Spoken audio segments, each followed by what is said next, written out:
Oke, Assalamualaikum warahmatullahi wabarakatuh. Selamat siang teman-teman semuanya. Hari ini kita kembali lagi dalam materi pembelajaran atau materi kuliah kita. Pada siang hari ini adalah evaluasi dalam pembelajaran. Nah, pada evaluasi dalam pembelajaran pada hari ini kita akan membahas mengenai perencanaan penyusunan evaluasi hasil pembelajaran. Nah, langsung saja teman-teman akan saya sampaikan materi berupa slide PowerPoint saya.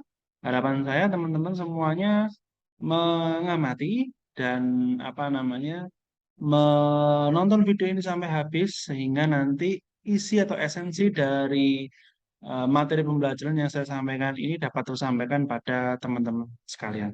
Oke, langsung saja akan saya sampaikan materi untuk hari ini. Selamat menyaksikan dan mengamati proses pembelajaran hari ini.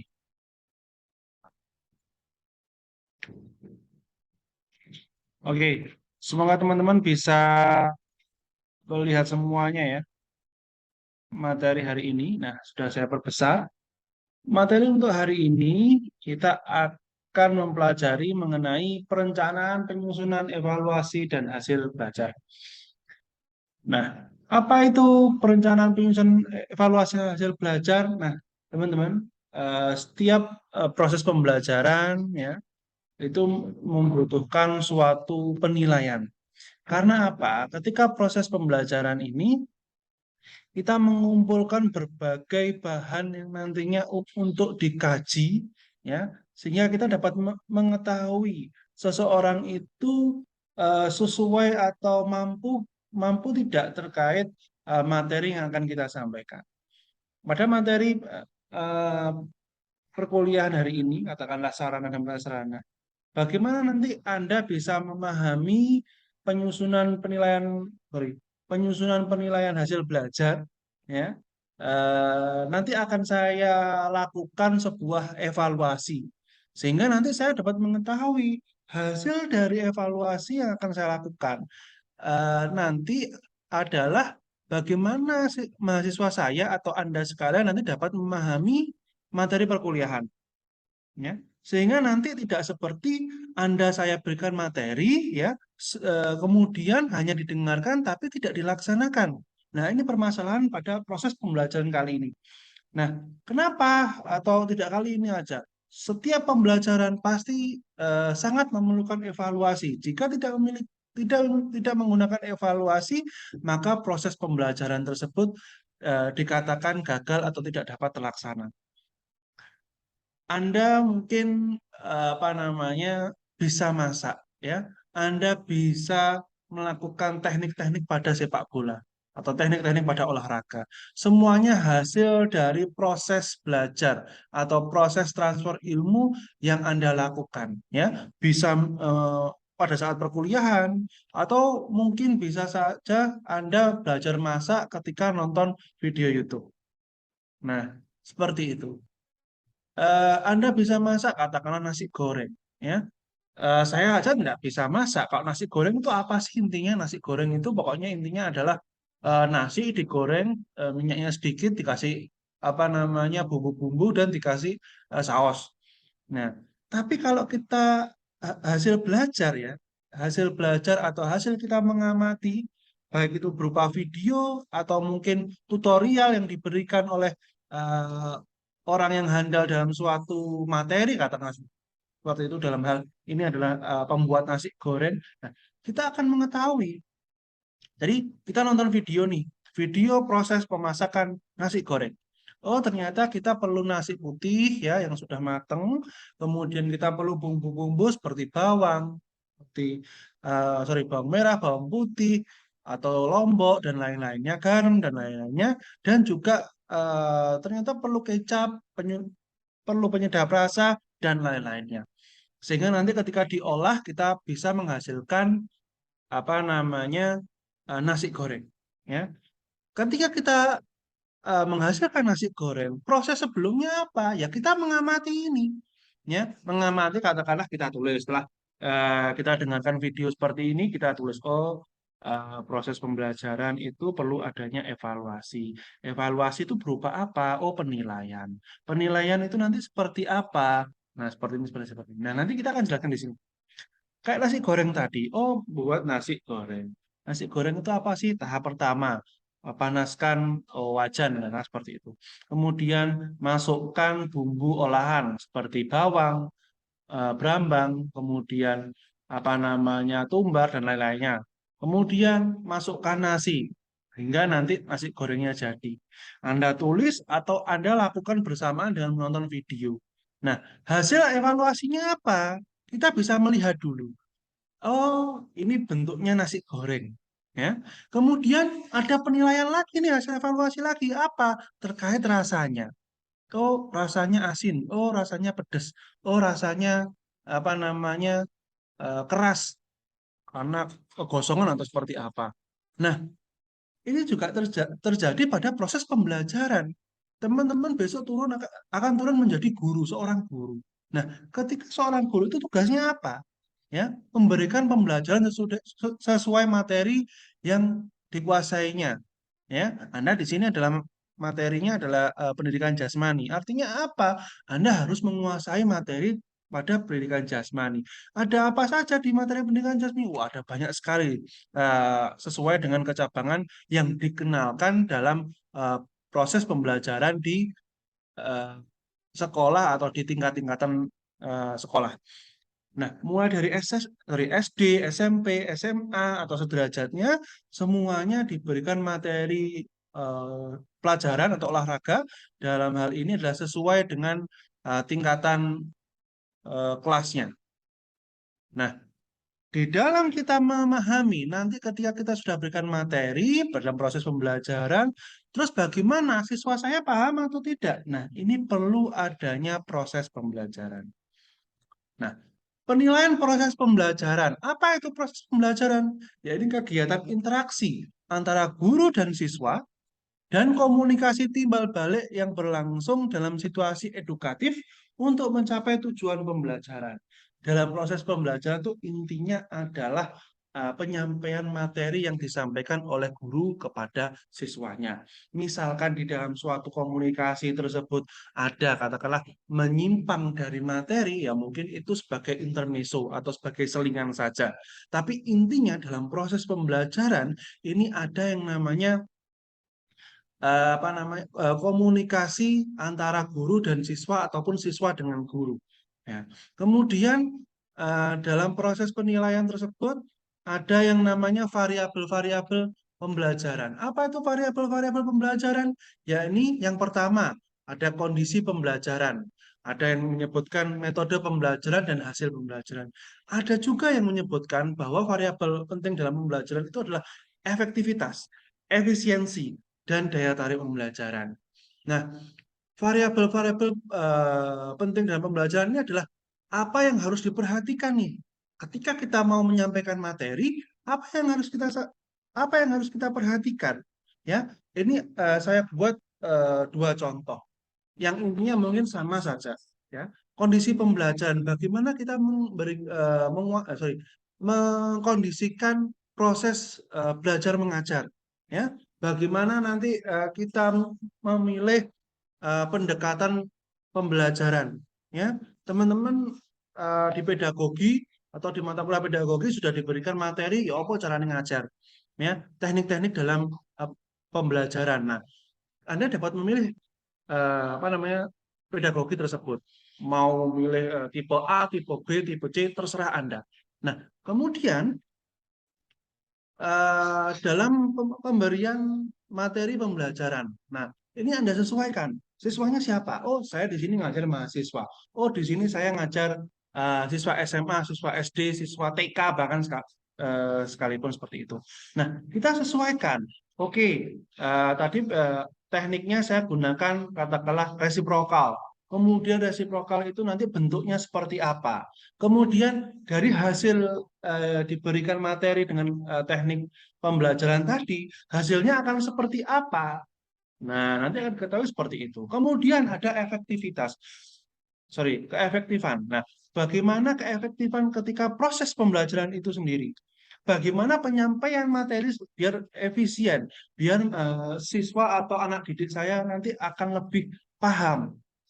Kemudian ada daya tarik pembelajaran, ya.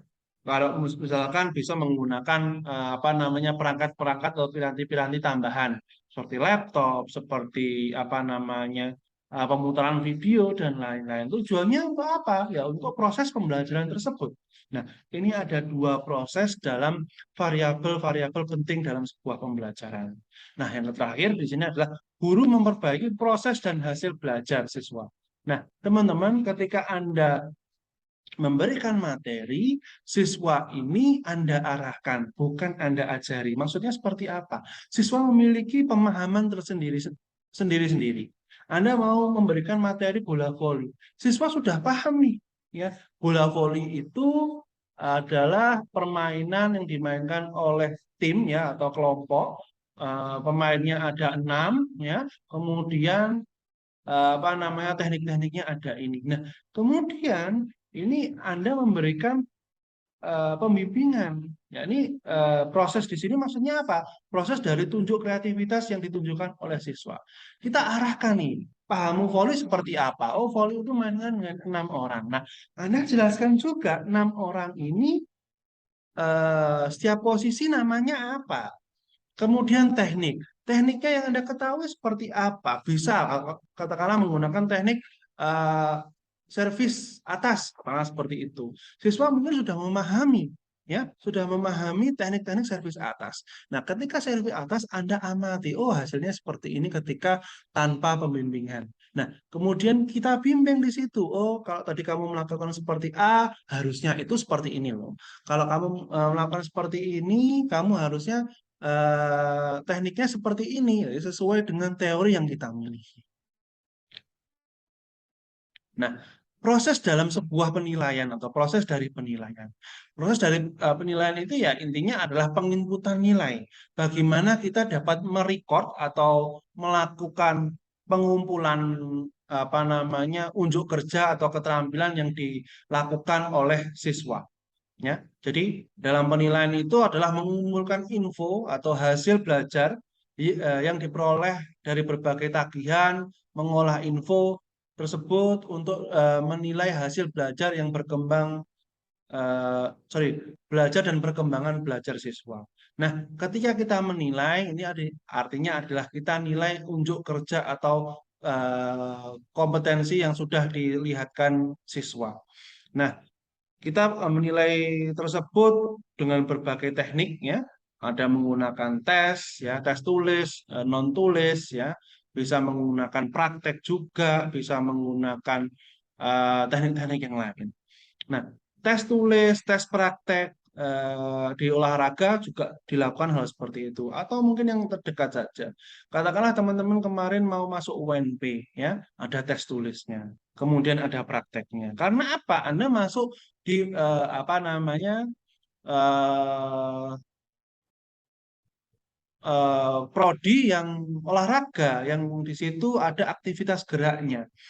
Ada tes wawancara di dalam, ada tes unjuk eh, kemampuan fisik ya. Teman-teman dulu kalau masih ingat disuruh push up, disuruh apa, disuruh sit up, disuruh lari bolak-balik. Tujuannya bukan apa namanya, pelonco ya, bukan mempelonco mahasiswa baru, tidak seperti itu.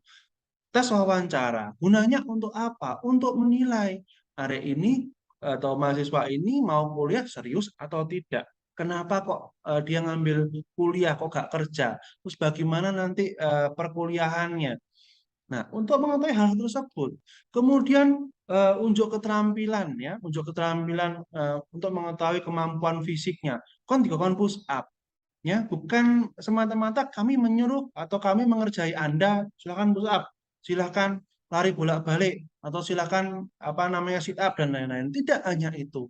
Kita dapat mengukur oh ternyata anak ini kemampuannya bagus ya. Push up 1 menit mungkin bisa 60 kali atau bisa 30 kali. Nah, ini kita memiliki apa namanya sebuah standar sendiri ya. Misalkan kalau misalkan nanti akan saya terima, misalkan dalam 1 menit paling tidak push up itu 40 hingga 60. Nah, dalam penilaian keterampilan atau ketika kita menilai itu bisa menggunakan praktek atau tes keterampilan, bisa menggunakan produk. Contoh saja, misalkan Anda menyeleksi sebuah produk ya, yang mana penseleksi atau siswa yang Anda tes itu harus menghasilkan produk yang sesuai dengan standar penilaian Anda. Kemudian proyek, ya berbasis proyek. Kemudian portofolio, ya, ini biasanya guru-guru atau apa namanya draft-draft yang mungkin menjadi prasyarat dalam penilaian. Kemudian teknik-teknik yang lain. Nah, semuanya ini yang dinamakan adalah evaluasi atau dalam hal ini adalah penilaian. Penilaian itu apa? Evaluasi. Evaluasi apa? Evaluasi terkait pembelajaran. Coba saya kalau misalkan tanya, apa sih urgensi dari penilaian? Tadi sudah saya jelaskan di slide selanjutnya. Ya, apa yang dinamakan dasar-dasar dari penilaian? Ya. Saya tes seperti ini tujuannya apa? Anda biar paham. Ketika saya mau menilai faktor-faktor apa atau indikator-indikator apa yang nanti akan saya gunakan. Nah, ini adalah sebuah evaluasi. Nah, kenapa toh ada UTS? Kenapa toh ada UAS? Nah, ini adalah sebagai penilaian atau sebagai evaluasi dalam proses pembelajaran itu sendiri. Nah, prinsip-prinsip dalam menilai. Anda memiliki standar sendiri dalam menilai suatu katakanlah suatu kejadian, seperti ya. Cewek menilai cowok itu ganteng, mungkin memiliki standar tersendiri. Nah, dalam pemilihan standar itu harus berorientasi pada prinsip-prinsip kali ini. Yang pertama adalah satu, berorientasi pada pencapaian kompetensi, berfungsi untuk mengukur ketercapaian siswa dalam kompetensi sesuai dengan tujuan kurikulum. Nah, tujuan awalnya apa? Tujuan penilaiannya itu apa? Nah, tujuan dari penilaian itu adalah salah satu faktor yang dinilai. Ya, siswa dapat menguasai dribble, ya. Ketika melakukan unjuk kerja, ketika kita proses menilai, nah kita lihat siswa kita bisa melakukan teknik dribble, ya. Tapi misalkan dribblenya masih pelan-pelan, membutuhkan waktu lama. Nah, orientasi ini sudah cukup. Jadi siswa itu mampu melakukan gerakan dribble, ya walaupun dribblenya lama. Nah, itu faktor nanti juga. Kemudian valid, penilaian diukur harus dapat mengukur apa yang seharusnya diukur. Anda harus memahami dulu bagaimana cara pengukurannya, ya.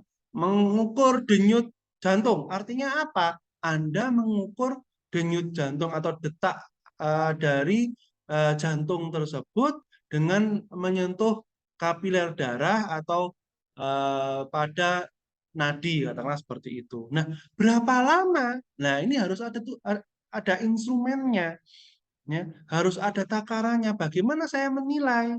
Bagaimana saya menilai keterampilan servis? Sorry, ketepatan servis. Bagaimana saya menilai dribble dalam sepak bola? Ya. Bagaimana saya menilai servis pada tenis lapangan? Nah, itu ada ukurannya semua. Bagaimana saya mengukur kekuatan otot tungkai, katakanlah seperti itu. Nah, itu ada ukurannya semua, sehingga Anda bisa apa namanya melakukan tes pengukuran tersebut dengan baik, seperti itu. Kemudian adil dilakukan untuk seluruh siswa. Nah, adil ini maksudnya seperti ini. Ketika Anda ngetes, ya, ini instrumennya atau validitasnya ini harus disesuaikan. Teman-teman, banyak sekali kekeliruan ketika kita menilai. Kita dalam sekolah itu ada TK, SD, SMP, SMA. Materinya juga berbeda. Teman-teman dulu pasti juga merasakan. Di SD juga diajarkan sepak bola. Kemudian di SMP ya ada sepak bola. Di SMA juga ada sepak bola. Tapi dasar penilaiannya lain. Di SD mungkin penilaian guru ini hanya sebatas siswa itu memahami bagaimana dribble. Oh, yang kemudian di SMP ya, bagaimana teknik-teknik yang dia kuasai ketika dribble.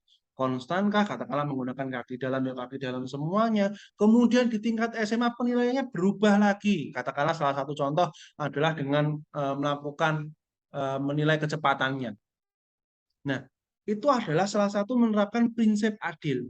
Kemudian selanjutnya adalah bagaimana permasalahan yang ada di sekitar kita adalah ketika apa namanya kita mengetes juga tidak sesuai dengan takaran, ya.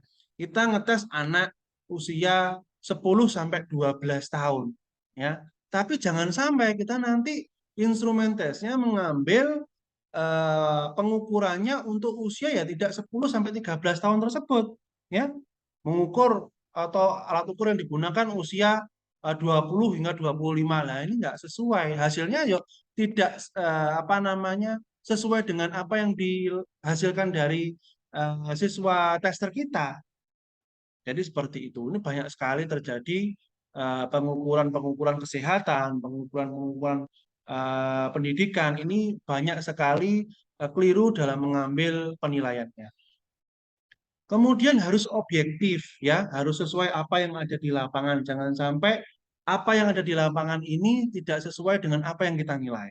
Ya, katakanlah gue angel-angel praktek, ternyata gak lulus di sini C, seperti nah itu tidak boleh. Kemudian berkesinambungan, harus terencana, bertahap, teratur, terus-menerus, berkesinambungan untuk memperoleh info hasil belajar dan perkembangan belajar siswa. Contoh, ketika menilai suatu perkuliahan, seperti itu, tidak hanya yang dilihat hanya UAS-nya saja, bagaimana kehadirannya, bagaimana apa namanya ketika dia mengerjakan tugas dan lain-lain. Kemudian menyeluruh penilaian yang dilakukan harus mampu menilai keseluruhan kompetensi yang ada dalam kurikulum seperti afektif, kognitif, dan psikomotor. Nah, proses penilaian itu sendiri. Nah, proses penilaian itu dari mana? Tadi saya sebutkan bahwa hasil dari mengumpulkan informasi. Informasinya dari mana? Yang pertama adalah unjuk kemampuan siswa tersebut, ya bisa menggunakan apa namanya berbasis pengumpulan tugas atau tes tulis atau berupa praktek dan teknik-teknik yang lain. Kemudian instrumen yang digunakan, bagaimana Anda bisa menilai, ya praktek, bagaimana Anda bisa menilai suatu servis atas pada bola voli, ya tekniknya seperti apa penilaiannya, ya posisi tubuh atau posisi jatuhnya bola. Nah itu harus Anda kuasai. Nah seperti ini, Anda mau nilai senam, ya Anda memiliki kriteria sendiri dalam menilai ya kekompakan, apa namanya kemenarikan gerak dan lain-lain. Basket, materi apapun itu, entah itu materi passing, materi shooting, materi dribble, Anda memiliki teknik penilaiannya masing-masing yang berasal dari unjuk kreativitas siswa. Ya, Anda lihat dari unjuk kreativitas siswa, kemudian Anda juga memiliki dasar masing-masing. Kalau misalkan mau apa namanya shooting paling tidak harus menguasai undering selama 30 detik. Ya, itu nanti Anda bisa menilai berapa dalam penilaiannya. Kemudian tes. Nah, Anda misalkan teori, Anda bisa menilai atau Anda membuat instrumen sendiri bagaimana apa namanya proses dalam pemberian nilai. Nah, ketika kita melakukan tes tulis, ya, tes tulis apalagi tes apa namanya objektif atau tes IC, katakanlah seperti itu. Nah, banyak sekali tes IC itu sebenarnya tidak sesuai dengan jawabannya, tidak sesuai apa jawaban sebenarnya, katakanlah seperti itu. Tapi ada faktor atau ada beberapa kalimat yang dari jawaban tersebut ini sebenarnya mengarah. Nah, ini bisa Anda gunakan sebagai penilaian. Oh, oke, paling tidak sudah menyebutkan A, B, dan C ini, itu sudah cukup. Nah, itu adalah dasar dari pengambilan instrumen yang diberikan dalam hal ini adalah tes tulis. Nah, dasar-dasar dalam penilaian itu ada 3. Yang pertama adalah dari standar, kemudian dasar, kemudian dari indikator. Nah, standar dasar indikator apa? Indikator dari kompetensi. Nah, apa itu kompetensi? Nah, kompetensi itu adalah sebuah gambaran kemampuan untuk melaksanakan setiap tugas atau perannya. Kompetensi itu adalah pengetahuan, keterampilan, sikap, dan nilai-nilai pribadi sampai kemampuan untuk membangun pengetahuan dan keterampilan. Yang artinya apa? Standar ini adalah standar yang dimiliki apa yang kita nilai. Dasarnya apa? Dasar dalam menilai tersebut. Kemudian indikator apa? Indikator kita dalam menilai uji keterampilan yang ditunjukkan oleh si siswa tersebut. Nah, next. Kemudian kompetensi. Nah, kompetensi ini memiliki 3 ranah. Yang pertama adalah kompetensi lulusan, kemudian yang kedua adalah kompetensi inti, yang ketiga adalah kompetensi dasar. Nah, apa itu kompetensi lulusan? Kompetensi lulusan itu adalah kemampuan minimal yang harus dicapai oleh peserta didik setelah tamat mengikuti pendidikan pada jenjang atau satuan pendidikan tertentu. Nah, dalam hal ini adalah materi yang diberikan pada saat pembelajaran. Nah, teman-teman, ketika Anda mau memberikan suatu materi pelajaran, ya, Anda harus memiliki yang namanya adalah kompetensi lulusan. Setelah mengikuti materi ini, apa outputnya? Ya, evaluasi pembelajaran pendidikan jasmani. Mata kuliah hari ini apa namanya kompetensi lulusannya. Harapannya teman-teman nanti bisa melakukan atau bisa menguasai teknik-teknik menilai dalam proses pembelajaran pendidikan jasmani. Ya, jangan sampai nanti lulus gak iso carane nilai. Sing penting arek iku wis praktek wis cukup KIB. Oh, sing penting apa namanya nanti siswaku sing ganteng, sing cantik atau sing tinggi atau sing apa namanya sing sesuai dengan kriteria pribadi, ya ini nanti akan saya berikan nilai bagus. Nah, tidak seperti itu. Jadi kita harus memiliki kompetensi lulusan. Outputnya apa? Kemudian kompetensi inti. Kompetensi inti ini adalah tingkat kemampuan untuk mencapai standar kompetensi lulusan yang harus dimiliki seorang peserta didik pada setiap tingkat kelas atau program. Pada setiap jenjang kelas, ya, ini berbeda-beda antara kompetensi lulusan, kompetensi inti, dan kompetensi dasar. Pada kompetensi inti, setiap lulusan atau setiap tingkat ini berbeda. Ya, dari tingkat SD, SMP, SMA. Semua kurikulum yang menggodok, entah itu kurikulum baru saat ini, ya mungkin sudah berubah dibandingkan dengan kurikulum yang sebelumnya. Ya, bagaimana kita menilainya, ya mungkin juga sudah berubah. Ya, jadi kita menyesuaikan saja kurikulumnya seperti apa, dan kita nanti turunkan pada penilaian kompetensi kita. Nah, di kompetensi inti ini adalah bagaimana kita bisa mencapai standar kompetensi lulusan, ya. Ya apa nanti teman-teman bisa apa namanya eh, menguasai evaluasi pembelajaran pendidikan jasmani. Salah satu katakan kompetensi inti ini adalah teman-teman mengikuti perkuliahan evaluasi pembelajaran pendidikan jasmani. Itu salah satu contohnya. Ya, kemudian ada yang namanya kompetensi dasar. Apa itu kompetensi dasar? Adalah kemampuan untuk mencapai kompetensi inti yang harus diperoleh peserta didik melalui pembelajaran. Nah, kompetensi dasar ini adalah turunan dari kompetensi lulusan, kompetensi inti, dan selanjutnya kompetensi dasar ini. Nah, di kompetensi dasar ini adalah tadi di kompetensi lulusan adalah bagaimana mahasiswa dapat mengetahui proses penilaian dalam pendidikan jasmani, ya. Terus kompetensi ini bagaimana cara mengetahui hal tersebut atau bagaimana cara mencapai hal tersebut? Paling tidak salah satu standar kompetensi inti nanti adalah siswa tersebut dapat mengikuti 16 kali pertemuan seperti itu. Kemudian bagaimana kompetensi dasar? Yang pertama, mahasiswa mampu membedakan bagaimana teknik-teknik melakukan penilaian. Yang kedua, mahasiswa paham mengenai bagaimana pembuatan kompetensi lulusan, kompetensi inti, dan kompetensi dasar. Seperti itu. Nah, kemudian next. Nah, semuanya terangkum di sini. Jadi standar kompetensi lulusan, kompetensi inti, kompetensi dasar itu di dalamnya ya ada beberapa faktor ini. Standar kompetensi lulusan ya di dalamnya ada digunakan sebagai pedoman penilaian dalam menentukan lulusan peserta didik ya. Besok ketika materi kuliah ini berakhir, standar saya apa biar penilaiannya teman-teman ini lulus semuanya atau lolos dari mata kuliah saya ini, saya sudah memiliki kriteria masing-masing dan sudah saya jelaskan pada program kuliah kontrak kuliah kemarin. Ya, kemudian kompetensi ini ya terjemahan dari SKL. Ya opo, tadi kan seperti itu. Bahwa harus ngikut 16 kali pertemuan ya. 16 pertemuan nanti ngapain saja? Ya, seperti itu. Nah, kemudian kompetensi dasar. Kompetensi dasar ini seperti apa? Ya, ini kemampuan minimal yang harus dimiliki peserta didik dalam mata pelajaran tertentu.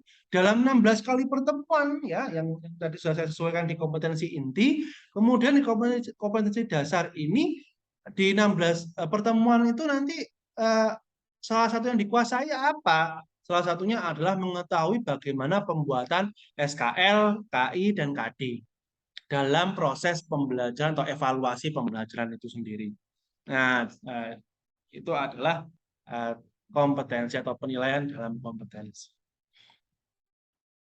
Nah, kita akan bahas satu persatu kompetensi inti. Ya, kompetensi inti ini adalah mengarah ke SKL. Ya, SKL itu sudah ditujukan utama. Yang paling utama itu adalah SKL-nya. Kemudian bagaimana penjawantahan atau turunan dari SKL itu? Yang pertama, KI ini kompetensi inti ya. Di KI yang pertama itu adalah sikap spiritual ya, yang berhubungan dengan agama, katakanlah seperti itu. Katakanlah ketika ngajar itu harus berdasarkan ketuhanan yang Maha Esa dan lain-lainnya. Kemudian kompetensi KI yang kedua adalah sikap sosial ya, bagaimana hubungan pada saat proses pembelajaran dengan teman-teman di kelasnya, atau tidak hanya di kelasnya saja, pada kelas-kelas yang lainnya seperti apa. Kemudian KI 3 ini adalah pengetahuan ya, bagaimana proses memperoleh pengetahuannya. Kemudian KI yang keempat adalah keterampilan, bagaimana nanti unjuk kemampuannya ketika siswa itu sudah diberikan materi atau sudah menguasai materi tersebut, nanti sikapnya seperti apa. Nah, itu ada di kompetisi keempat. Jadi KI 1, KI 2, KI 3, KI 4 itu adalah mengarahkan semuanya ke SKL. Nah, ini salah satu contoh saja kompetensi inti pada SMA atau tingkat MA juga. Ya, ini dibagi menjadi 3 bagian, tingkat kelas 10, kelas 11, dan kelas 12. Mohon maaf, kelas 12. Nah, ini semuanya memiliki kompetensi yang berbeda-beda atau kompetensi inti, kompetensi dasar yang berbeda-beda. Tapi dalam KI 1, KI 2, KI 3, dan KI 4 semuanya disesuaikan dengan tingkatannya masing-masing. Nah, ini salah satu contohnya. Ada KI 1 ini seperti ini, kemudian KI 2 dan KI 3.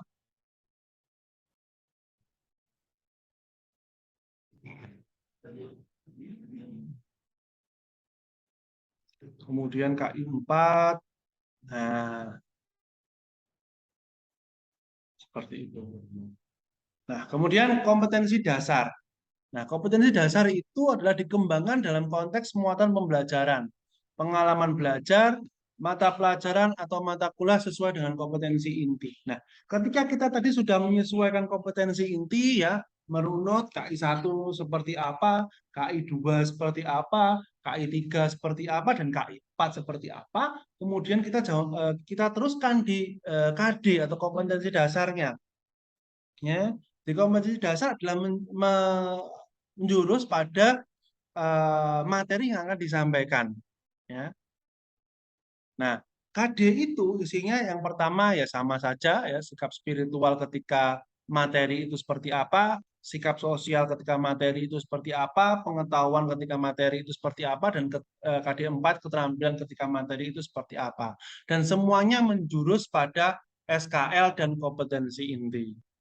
Nah, yang perlu diperhatikan teman-teman dalam pelaksanaan KD ya, dalam KD1, KD2, KD3 dan KD4 atau kompetensi dasar 1, 2, 3 dan 4 yang harus diperhatikan yang pertama adalah materi yang disampaikan. Anda harus memiliki turunan materi dari SKL yang Anda turunkan ya. Katakanlah materi evaluasi pembelajaran pendidikan jasmani itu SKL-nya. Kemudian untuk apa namanya KD-nya ya, KD-nya salah satunya ini tadi ya, menerapkan penyusunan atau perencanaan penyusunan evaluasi hasil belajar ya. Bagaimana nyusunnya ya? Menyusun dalam melakukan evaluasi penilaian pembelajaran. Salah satunya adalah dengan materi standar, sorry kok standar sih, SKL, kemudian KI dan KD seperti itu. Kemudian penilaiannya bagaimana? Setiap apa namanya SKL, KI dan KD memiliki penilaiannya masing-masing yang disesuaikan dengan apa namanya informasi atau referensi yang Anda gunakan dalam memberikan materi tersebut. Nah, ini adalah salah satu contoh pemberian kompetensi dasar pada apa namanya pembelajaran di tingkat SMP atau MTS kelas 7 ya. Sekali lagi sama saja dalam setiap tingkat katakanlah kelas 7, 8, 9 ini adalah tingkatannya disendirikan atau mungkin ketika kita menulis KD, KI sama standar sorry sama standar kelulusan ini harus disesuaikan ya karena karakteristiknya juga berbeda. Nah, bagaimana KD1, KD2 itu seperti apa, KD3 itu seperti apa dan KD4 itu seperti apa. Nah, kita harus menguasai ini sehingga nanti kita ketika melakukan evaluasi atau ketika kita melakukan penilaian kita akan mampu. Nah, mampu dalam hal ini kita bisa melakukan penilaian dengan baik, mendapatkan nilai A, mendapatkan nilai B, mendapatkan nilai C dan seterusnya, hasilnya akan diketahui. Nah, seperti itu. Nah, ini saya berikan contoh dalam penilaian KD ya. Katakanlah dalam KD itu kita akan memberikan sebuah materi dari turunan dari standar kelulusan ya. Ya ini adalah unsur-unsur dalam kebugaran jasmani ya. Di dalam unsur kebugaran jasmani itu di dalam SKD di sini di dalam SKL itu kita turunkan paling tidak pembahasannya mengenai katakanlah unsur-unsur dalam kebugaran jasmani ya. Kemudian bagaimana kita dapat mengetahui atau dapat mengevaluasi unsur-unsur kebugaran jasmani tersebut? Ya paling tidak memahami bagaimana latihan untuk meningkatkan kebugaran jasmani. Bagaimana mengukurnya, ya. Alat ukurnya seperti apa? Kita harus berikan materi tersebut. Misalkan teman-teman apa namanya di mata kuliah anatomi saya dulu ya, tes dan pengukuran kebugaran jasmani ya. Ketika saya memberikan tes tersebut ya, apa namanya di dalam kebugaran jasmani itu ada beberapa faktor penilaian ya. Salah satunya kecepatan ya. Kemudian apalagi ketahanan, kekuatan, kemudian dan lain-lainnya ya, ada power dan lain-lain. Nah, hal itulah yang saya gunakan sebagai penilaian dalam pengukuran kebugaran jasmani. Ya, teman-teman yang memahami, ya, terus memahami bagaimana melakukan, tekniknya seperti apa dan penilaiannya seperti apa. Anda tak suruh apa namanya, saya ingin melihat kemampuan kekuatan Anda. Satu contoh adalah kekuatan otot lengan ya, dengan cara melakukan push up ya, push up 30 detik katakanlah seperti itu. Nah, ketika saya melakukan push up 30 detik, lah ini adalah tekniknya. Kemudian caranya seperti apa ya, push up dengan push up yang sesuai laki-laki dan perempuan katakanlah seperti itu. Nah, kemudian dilakukan 30 menit, hasilnya ketahuan, nah kita nanti bisa nilai. Kalau 30 menit isolimasi 10, nanti penilaiannya seperti apa? Nah, seperti itu. Detak detak nadi ya. Kemarin di fisiologi kalau tidak salah, di mata kuliah saya fisiologi, bagaimana cara menilai detak nadi ya? Ada berbagai teknik, ada menggunakan jempolan ya, teknik di jempolan kaki, leher, di lengan, semuanya bisa kita amati.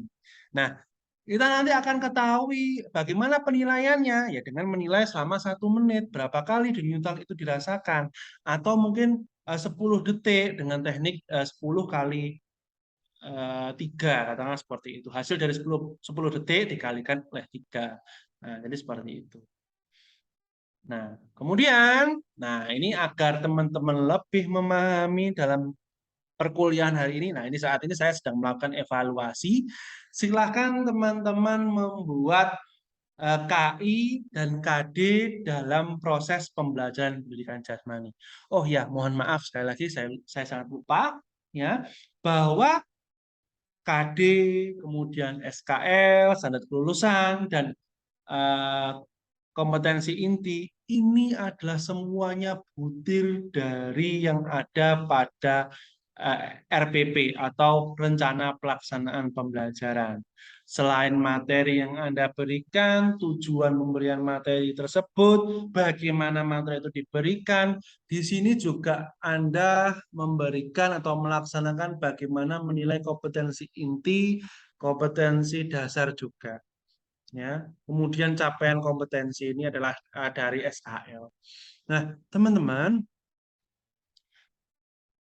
silakan teman-teman membuat KI dan KD dalam pembelajaran pendidikan jasmani. Terserah mau seperti apa, maksudnya di sini mau untuk SD, SMP, SMA, yang penting teman-teman mengisi semuanya KI 1, KI 2, KI 3, KI 4, KD 1, KD 2, dan KD 4. Ya, semuanya diisi sesuai dengan tingkat dari pembelajaran yang Anda lakukan. Ngajar di kelas 7 SMP, katakanlah seperti itu. Ya, mau ngajar senam, ya, senam lantai. Kompetensi intinya seperti apa? KI 1-nya seperti apa? K4-nya seperti apa? KI 4 seperti apa? KD 1 seperti apa? KD 4 seperti apa? Anda sampaikan atau Anda tulis dalam sebuah lembar Microsoft Word. Ya, Anda tulis saja KI 1 hingga KI 4, kemudian kita tunggu sampai pertemuan minggu depan. Nah, pertemuan minggu depan akan kita bahas satu persatu terkait tugas dari teman-teman semuanya. Nah, silakan teman-teman nanti mengerjakan tugas ini ya. Kerjakan secara individu ya. Teman-teman menyesuaikan sendiri mata pelajarannya, olahraganya seperti apa, kayak itu senam, sepak bola dan lain-lainnya, buat KI dan KD pada materi tersebut. Ya. Kemudian besok atau minggu depan kumpulkan pada saya, akan kita bahas bersama-sama. Oke, silahkan dicoba dulu ya teman-teman, dan teman-teman mencoba. Jadi kita akhiri perkuliahan hari ini karena sudah habis materinya, dan untuk presensi teman-teman akan saya gabungkan dengan minggu depan dengan syarat adalah mengumpulkan tugas ini. Ya, teman-teman harus mengumpulkan tugas ini dulu, baru mendapatkan presensi. Oke, itu saja yang dapat saya sampaikan. Kurang lebihnya mohon maaf. Jangan lupa terkait tugas yang saya berikan ini, mohon dikerjakan agar saya dapat melakukan evaluasi dari proses pembelajaran yang saya lakukan. Tetap tonton terus ya materi ini sampai habis ya, jangan sampai terpotong-potong sehingga nanti Anda dapat mengerti maksud dari tugas yang telah saya berikan. Itu saja dari saya, kurang lebihnya mohon maaf. Sekian, Assalamualaikum warahmatullahi wabarakatuh.